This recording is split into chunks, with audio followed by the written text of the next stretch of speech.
Today's lesson is on how to balance chemical equations. This is one of those things that I have found that kids either kind of get immediately, or it is something that they need a little bit more structure, some techniques, some steps to help them balance successfully. I have always been a person who has struggled with balancing, and I have been doing chemistry for a long time. I have even been teaching chemistry for a long time, and balancing is still something that I find trips me up sometimes. So if you are struggling and you see a ton of other friends around you that are like just cruising through it and not having to think, you are not alone. I think there is some genetic component to whether you are born with the gift of being able to balance easily or not. So I just wanted to say that I get it. I get it. So we are going to be using our notes handout on balancing equations. The first part will just be looking at the PowerPoint slides, getting a good intro into why we need to balance and steps to balance. And then we'll have some practice examples down here. A few of them for us to actually put some of these steps in action. So I'm super excited, and let's talk about balancing equations.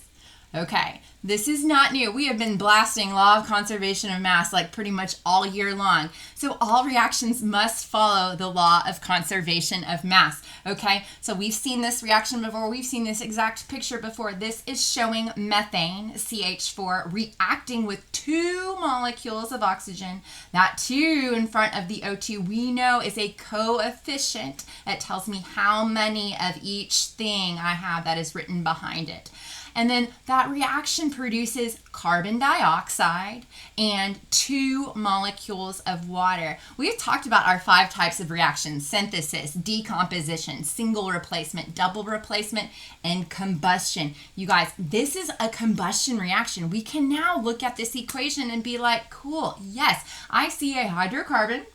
It is reacting with oxygen and does produce the 2 products, carbon dioxide and water. That was a long tangent, but there's a lot of really cool information on this slide. So when following the law of conservation of mass, I have got to have the same number of each atom on each side. I see 1 black carbon on the reactant side. That means I need to see 1 black carbon on the product side.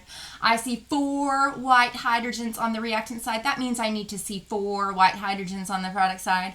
And I see 4 red oxygens on the reactant side. I need to see 4 red oxygens on the product side. Now, as you can tell, that they have broken some bonds on the reactant side and have formed new ones. So I get the combinations are a little bit different, or a lot different. I've made some new molecules, but I've conserved mass. The number of each element is the same on both sides. The mass part of it also needs to be true. If I have 6 grams total of my reactants, I must also have 6 grams of my products. So what does this mean in terms of balancing? We talked about these coefficients. Okay, the coefficients are what I actually use when I'm balancing a chemical equation. I do that to make sure the law of conservation of mass is satisfied. The key thing here with balancing is my subscripts. We know my subscripts are the small numbers. The subscript small numbers underneath or inside of a chemical formula. I can never change those. I have written those based on the nomenclature rules for what that substance is, and those cannot be changed. They will show the ratio of the atoms to each other in a chemical compound. So for example, in H2O, that lets me know there has got to be 2 H's for every 1 oxygen. I cannot drop that 2 and just be like HO. Well, then that's not water. That's a completely different substance and is not the same.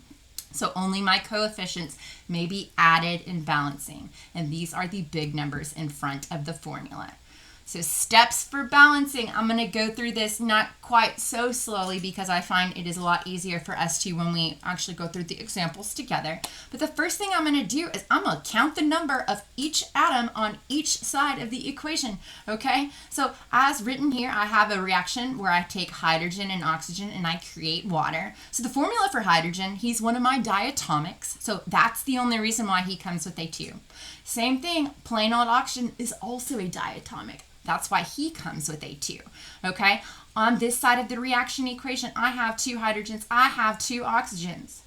On the product side to making those waters, I have 2 hydrogens. Looks good so far, but 1 oxygen. I cannot just say, poof, 1 oxygen, you disappeared, you are no longer here. No, it's not balanced. So what do? I'm going to add some coefficients. So step 2 is add coefficients in front of your reactants or products to balance atoms of each element on each side of the equation. So the coefficients, the key thing here is they're actually distributed to all atoms within the formula behind him. So what that means is if I put a 2 here in front of this H2 molecule, that lets me know that I have 2 times 2 hydrogens. So the coefficient times the subscript of that specific compound is going to give you the total number of atoms. I do not have a coefficient in front of O2, so I would have 2 oxygens here.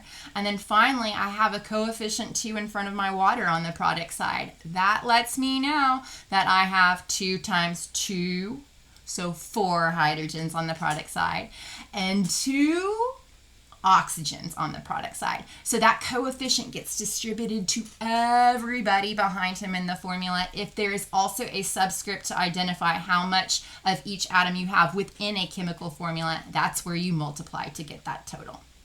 So we kind of did this before. So if I were to count my hydrogen atoms in this, I have 2 here, and that is because that's how many hydrogens you have in a water molecule with the 2 coefficient in front of it. So that gives me 4 total atoms of hydrogen. And then for my oxygen, oxygen does not have a subscript, so there is only 1 oxygen in the formula for water, but that coefficient of 2 lets me know that I now have 2 total atoms of oxygen. Great stuff. So after we figured out all that and put some coefficients in the front, we are now going to recount the atoms on both sides to make sure that the equation is balanced. Okay, so I've got, 2 times 2, 4 hydrogens. I've got 2 oxygens on the reactant side. Now let's see if those will match on the product side. 2 times 2, that's 4 hydrogens. Looks good on the hydrogens. And now I have 2 oxygens. I am balanced. Something to note here, there is a star. It says coefficients should be in their lowest possible ratio.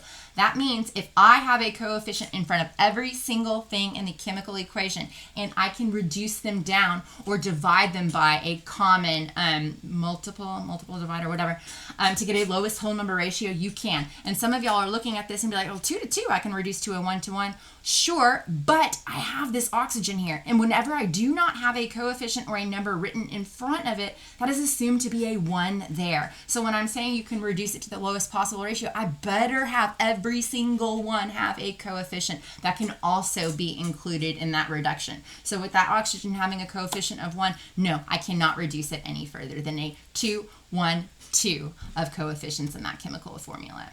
Okay, so now we're going to practice. So I'm super excited about the practicing. Fail you will. If practice you want, we have hopefully learned that in my chemistry class. That it is a lot about practicing, or else we are not going to get very far. So I have 4 practice problems, okay? We're going to go through each one of the 4 ones, and each one of these 4 ones are actually scaffolded quite nicely to where I can kind of introduce a new tip as we move along throughout the examples. So I also thought what we could do is we could, since we know my 5 types of reactions, we could also look at these as examples of types of reactions to maybe identify what type they are. Okay, so what that means is even before I balance here on this first example, number 1, I got H2 gas plus O2 gas goes to water liquid. I can tell you what type of reaction it is. Okay, remember synthesis is where I have 2 single elements. They come together to make a couple. Decomposition is where I have a couple and they break apart to make 2 singles. Single replacement is where I will see 1 single person and a couple on the reactant side. The result of that is somebody gets kicked out to where I have a new couple and a new single person on the product side. And then my double replacement, you will see 2 couples. They will swap partners in some way to where on the product side you will see 2 new and different couples. And so all those 4 are types of like relationships, breaking up, getting together, all that fun stuff. My combustion reactions, you must see a hydrocarbon reacting with oxygen, and you must see carbon dioxide and water as your products. Okay, so now we are ready to go. So looking at this first example here, I got, hydrogen, a single person. You're like, but he comes in 2s. Yes, but do you see any other alphabetical letter here besides H? No, you do not. So that means I only have hydrogen. The reason why he gets a 2, guys, is he is diatomic, but that is hydrogen by himself. He is not bonded to some other element. So I have hydrogen, single guy, oxygen, single guy. 2 singles, they have made a couple with both of those elements involved. You guys, this is totally a synthesis reaction. And in fact, we'll go ahead and identify what the types are over here. Well, let me do that. we will wait. I want to get into some balancing, I think. Okay, so what you'll notice here, and I will not give you this is going to be called an inventory here underneath, and you may not even need to use it when you do the balancing practice, but I did provide it here for the notes because it does kind of create a good foundation on what to do when we learn to balancing first. Okay, so what I've done is I've looked at all of the elements that are in this chemical equation, and I've made an inventory list down here.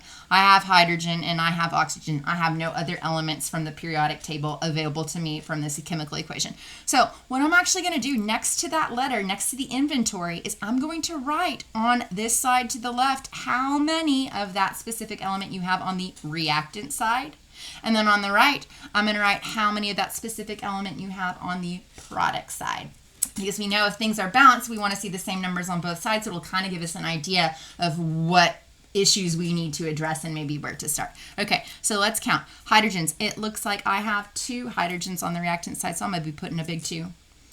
And then on my product side, I got 2 hydrogens there too. Hydrogen looks balanced. I'm getting excited, but let's check out the oxygens. 2 oxygens on the reactant side.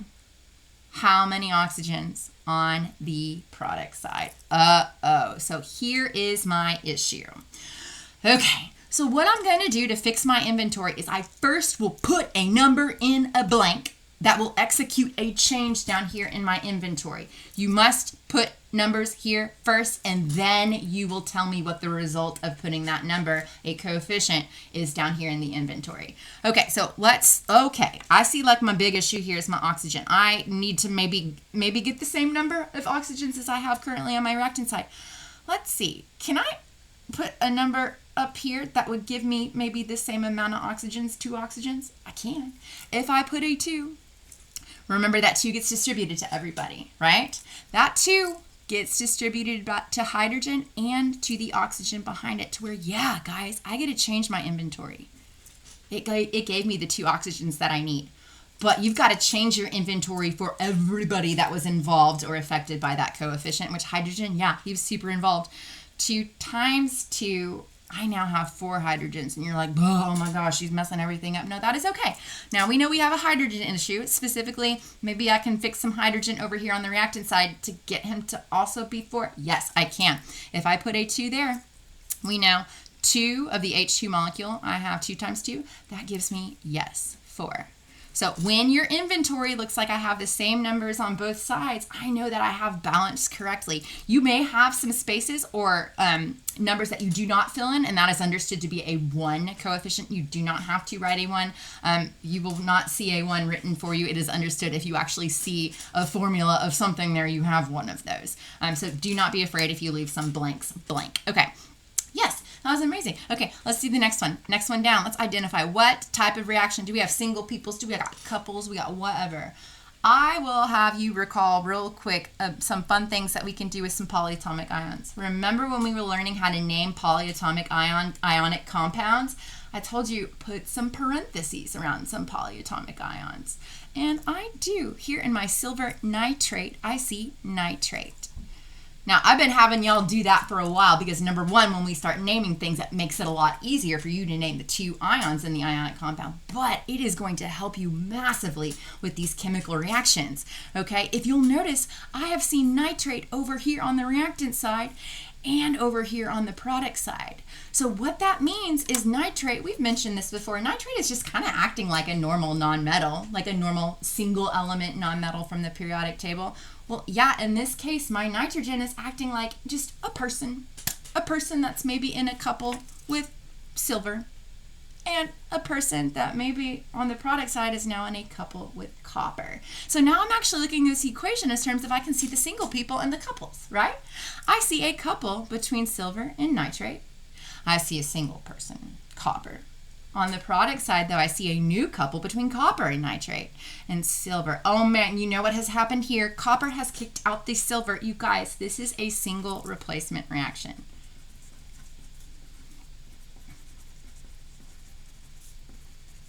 Okay. So not only does me putting the parentheses around my polyatomics like help me figure out the type and be like, cool, you are not scary, you are a couple, right? But look down here in my inventory what I've already set up. If you see a polyatomic ion intact on both sides of your equation, you can balance it all as one thing. Please do not break up nitrogens and oxygens. That is like way too much work for you. Okay, so that is such a useful skill for us to have. All right, so now I'm super excited. We can count how many of each item we have on both sides of our equation to see what our inventory looks like to start and to get us going on where we need to balance things first. 1 silver on the reactant side. 1 silver on the product side. I love this for us. 1 total nitrate. Parentheses help you out because then you're not going 3. Well, no, that 3 is inside of the parentheses. I got 3 oxygens inside of that entire nitrate, but the total nitrates I have is just 1. And now I have 2 total nitrates on the product side. Copper, I have 1 on the reactant side, and I have 1 on the product side. I do want us to actually write out here the cool rule we learned from this example too is the parentheses around polyatomic ions and keeping them together when I set up my inventory. So we're going to write keep polyatomic ions together. So I can balance them all as one thing. Okay, so I am seeing that clearly nitrate is the issue. Don't you dare change the inventory without putting a number up there. The inventory is showing the effect of you adding those coefficients. So let's see if I can get 2 nitrates on the reactant side to match what I have on the product side. That means, well, here's nitrate on the reactant side. If I wanted 2 of him, yeah, I could put a coefficient of 2 there. Yep, that gives me 2 total nitrates. I feel good about that, but y'all, it also gives me 2 silvers. Oh man, now we're messing up the inventory. Not a big deal. Let's tackle silver. Okay, we have 2 now here.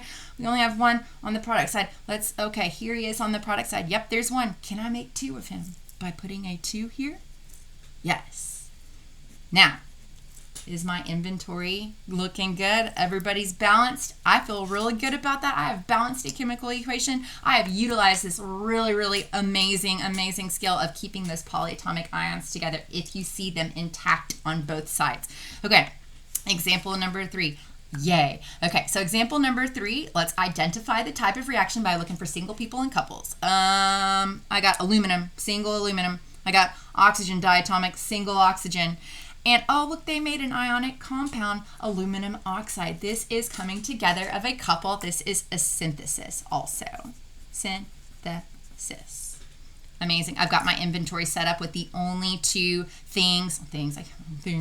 the only 2 elements I have in this chemical equation. So I've got aluminum. I have 1 of him on the reactant side. I've got 2 of him on the product side. So not balanced yet with aluminum. Let's check out oxygen, what I got going on here. I got 2 oxygens on the reactant side, and I got 3. Okay, so nobody is super happy here. What I tend to see is you guys get real jazzed about aluminum. You're like, cool, put a 2 there, and then we're good. And then you got to get to oxygen, and fixing the oxygen is going to make you mess up the aluminum. So when I see this, a 2 and 3, a even number and an odd number, I start off by getting on top of this, and I will actually double the odd first. So what we're going to write here is we're going to say even / odd. That means when you see in your inventory you have an even number on one side and an odd number on the other, we're just going to double the odd side. Double the odd. Meaning you're going to be doubling, putting a coefficient in front of that element on whichever side he was an odd representative of. So specifically my odd side was the product side for oxygen. So I'm going to double that right here by putting a 2 right there. Yes, that changes my inventory of oxygen to 6, right? Because 2 times that 3 gives me a 6. That also changes my aluminum to 4. You were like, she said this was going to make things better. Well, now let's look. Yes, I need to fix things on the reactant side. Can I get 4 aluminums real quick on the reactant side? Yeah, I could put a 4. Boom, aluminum's balanced.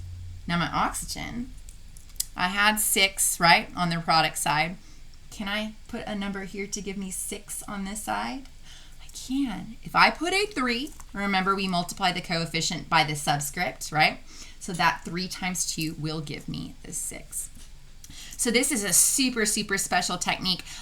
When I mean even odd, I mean an even and odd situation that is not a 1 and a 2. A 1 and a 2 will not give you headaches usually. But when I'm dealing with numbers that are bigger than 1, I feel like if you start with the even side or a different element that does not have an even odd situation, you start just getting real squirrely and a little bit lost. And this may not be something that you feel the need to use as a skill. Some of you guys will just be amazing balancers and be like, well, of course, I knew how to do that without even the even odd double the odd thing that she just told me. But this is very helpful, especially if I see a 3-2. Okay, I actually kind of start there first by doubling that 3. All right. Let's talk about the very last example, which this is not the last practice example of balancing that we'll do together. I'll make a separate video of a lot more practicing so we can reinforce that skill. So do not you worry. Okay, but let's figure out what type of reaction this is. Oh, polyatomic ions. I see some polyatomic ions that I think could benefit from some parentheses. That way I can more clearly see I've got a couple between hydrogen and sulfate, right? And a couple between sodium and sulfate. So with identifying my type of reactions, I'm looking for single people. I'm looking for couples.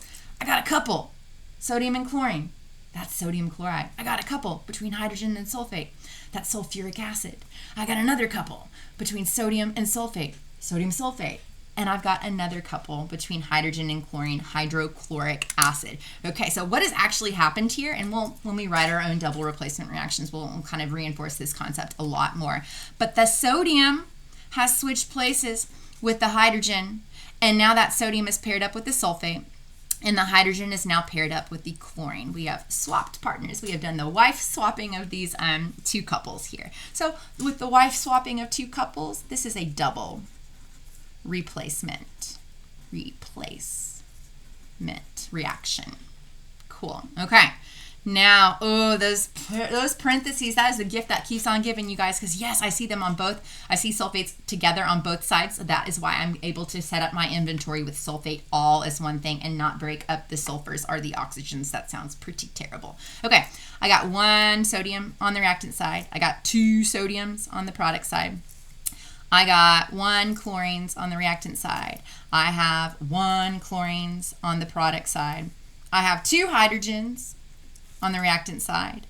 I have 1 hydrogen on the product side.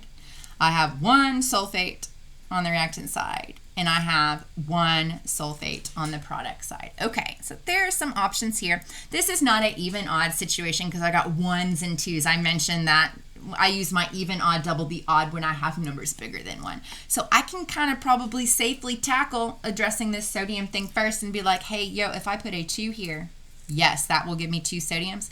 It also is going to alter the number of chlorines to now be a 2. Not a big deal. Let's just kind of go down the list. Can we fix the chlorines on the product side to also give us 2?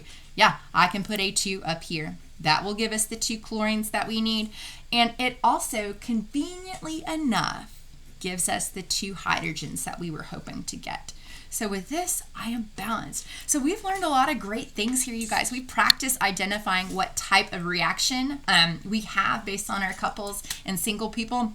We also got some fun suggestions to help us out with setting up an inventory to help, keeping your polyatomic ions together to help, number one, help you see couples a little bit better, to identify your type, but also helping you balance them all as one. And then this real fun, even, odd, double the odd, which kind of jump starts you in the right direction. So welcome to the world of balancing. It is foundational to all of chemistry, because what we're going to learn next semester is these coefficients, these numbers mean a lot in terms of moles.